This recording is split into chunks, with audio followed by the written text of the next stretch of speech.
সেলিব্রিটির ঘরেও এত কাপড় চোপড় নেই যত কাপড় চোপড় তোমার ঘরে। এই কথাটা কে বললো, কেন বললো সেটা জানতে হলে ফুল ভিডিওটার সাথেই থাকুন।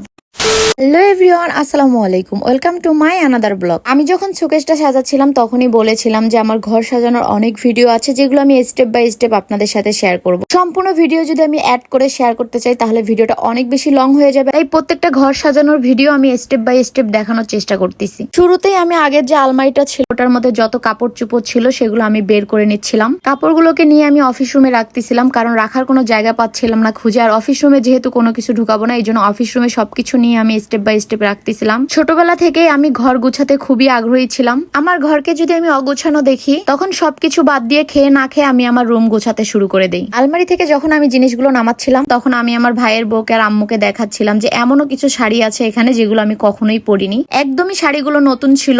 আমি যখন কাপড়গুলো নামাচ্ছিলাম তখন আমার আম্মু অবাক হয়ে দেখতেছিল। পাশ থেকে একটা কথাই বলতেছিল যে তুই একা মানুষ, এতগুলো কাপড় কখন পরিস। আরেকদিকে আমার ভাইয়ের বউ আমাকে অনেকটাই সাহায্য করতেছিল আমার এই কাপড়গুলো নামাতে। আমার ভাইয়ের বউটা অনেক বেশি মিশুক আর অনেক ফ্রি মাইন্ডেড। আমি যে তার বড় ননদ এটা সে কখনোই ফিল করে না। সে আমাকে বড় বোনের মতোই সম্মান করে। ও আমাদের বাড়িতে আসার পরে আমার আব্বু আম্মুর একটাই কথা যে আমার 2 মেয়ে না, আমার এখন 3 মেয়ে। আর আমরাও কখনো ননদের মতো চলাফেরা করিনি, আমাদের চলাফেরাটাই বোনেদের মতো। কথা বলতে বলতে এদিকে আমার পুরান আলমারিটা নামানো কমপ্লিট। এখন নতুন আলমারিটা চলে আসছে। আমার নতুন বেডরুম সেটটার সাথে এই আলমারিটাই দিয়েছে। আগের আলমারিটা আমার বাসায় 2 মাস ছিল। 2 মাস থাকাতে আলমারির ফোমের উপরে অনেক বেশি ময়লা জমে গিয়েছিল।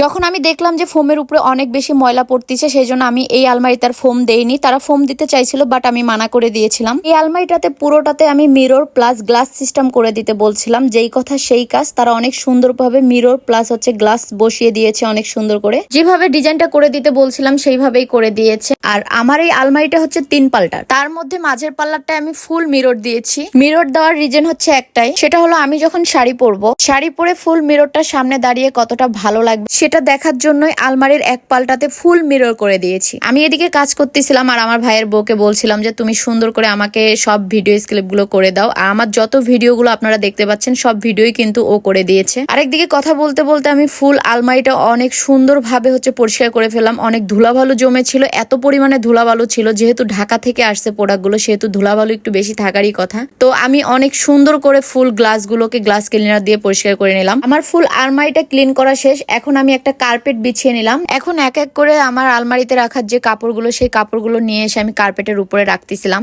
আজকে আমি কাজ করতে করতে খুবই ক্লান্ত হয়ে গিয়েছি। এত কাজ করেছি আর এত কাজ ছিল আজকে আমার বাসায় যা বলার বাহিরে। আমার এই কাজের জন্য আমি আমার বিজনেসেও সময় দিতে পারিনি সারাদিন।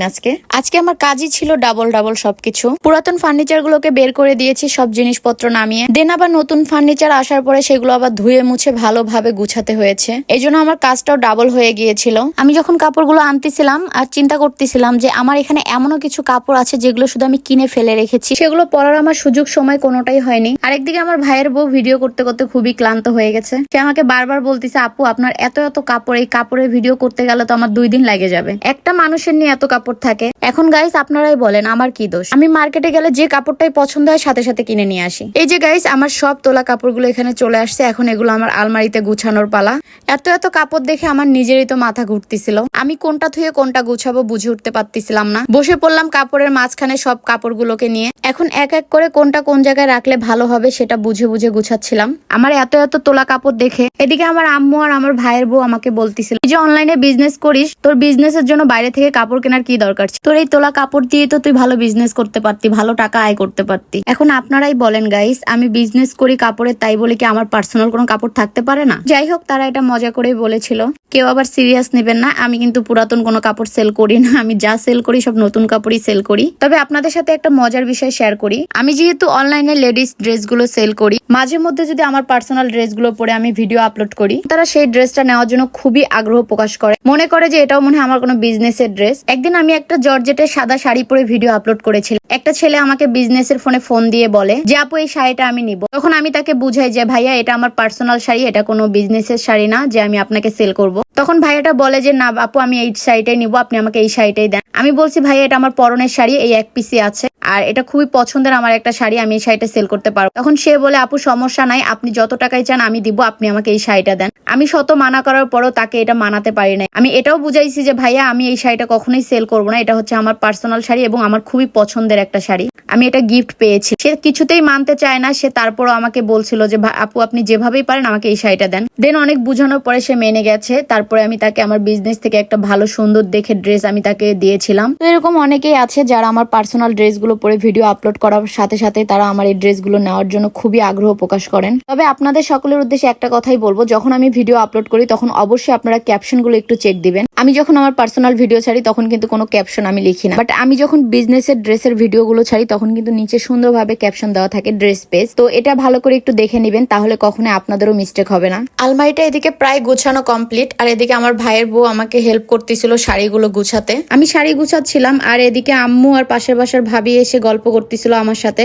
আমার রুমে কেমন ফার্নিচার নিয়ে আসলাম সেটা দেখতে আসছে ভাবি। এই টাইপের দৃশ্য বেশিরভাগ গ্রাম অঞ্চলে দেখা যায়। আরো বাসায় যদি কোনো নতুন কিছু আসে তাহলে পুরো গ্রামবাসী দেখতে আসে যে ওই বাসায় এই জিনিসটা আসছে। এগুলো শহর অঞ্চলে খুবই কম হয়। যেহেতু পাশের বাসার ভাবির সাথে আমার ভালো সম্পর্ক, তাই সে দেখতে আসছে যে আসলে আমি কিরকম টাইপের ফার্নিচার নিয়ে আসছি আমার ঘরে। তখন উনিও প্রশংসা করতেছিল যে আগের ফার্নিচার গুলো চাইতে আপনার এই ফার্নিচার গুলো খুবই সুন্দর হয়েছে। গাইস অনেক কষ্টের পরে আমি সাকসেসফুল আলমারিটা গোছাতে। এই হলো আমার ফুল আলমারির ভিডিও। ফুল আলমারিটা গোছানো আমার কেমন হয়েছে সেটা অবশ্যই কিন্তু কমেন্ট করে জানাবেন। আর আমার ফুল বেডরুম সেটটার মধ্যে আলমারিটা আপনাদের কতটা ভালো লাগলো সেটা কমেন্ট বক্সে বলে যাবেন। নেক্সট ভিডিওতে আমি চেষ্টা করব ঘর গোছানোর সম্পূর্ণ ভিডিওটা কমপ্লিট করার। আজকের মতো এখানেই ভিডিও শেষ করছি। সকলেই ভালো থাকবেন। আল্লাহ হাফেজ।